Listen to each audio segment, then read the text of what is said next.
They called this the Garden of Eden. That powerful myth arose here in the marshes of southern Iraq, where the Tigris and the Euphrates rivers meet. 20 years ago, the Marsh Arabs were fishing, tending their water buffalo, and harvesting the reeds as the Sumerians and Babylonians had done for 5,000 years. 5 years later, in 1991, their lives were crushed. After the First Gulf War, many Shia Muslims rose up against Saddam Hussein. But the US withdrew their support, leaving the Shia to face the tanks alone. Saddam crushed the Shia. Many fled to the marshes.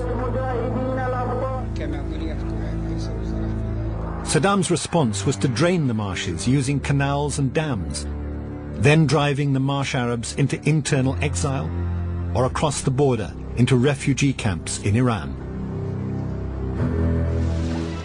Once the largest wetland in Southwest Asia, Saddam Hussein destroyed the marshes in the early 1990s. And if you look around you, you can see, those shells, because they are the remnants of the sediments in the area.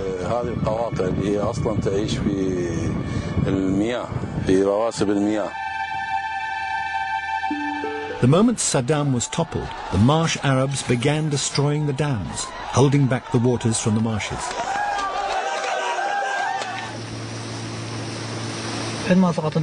When the regime fell, we ran spontaneously to the dam and we opened the water to the marshlands, because this marshlands, it is our life and our life depends on it. Satellite photos from the 1970s show the original extent of the marshes, coloured here in dark red.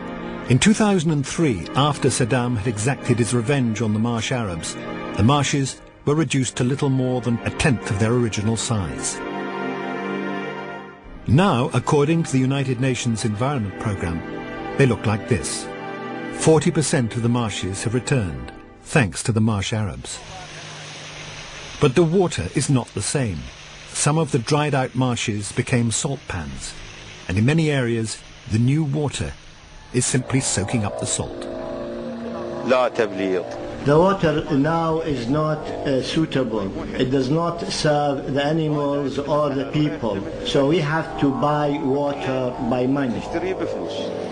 Despite its idyllic image, life has always been hard in the marshes. With temperatures typically reaching 50 degrees centigrade, clean drinking water is vital. But here it's a case of water everywhere, nor any drop to drink. So the United Nations Environment Programme has installed 6 water treatment plants dotted around the marshes. This is a storage of the water of the river. Here we keep the water that is taken directly from the river. This is the unit where we purify water. We call it the soul of the station. Here the water, it becomes drinkable. We produce 100 cubic meters a day, and each house can take 1 cubic meter. So that's enough, because there are about 100 houses in this area.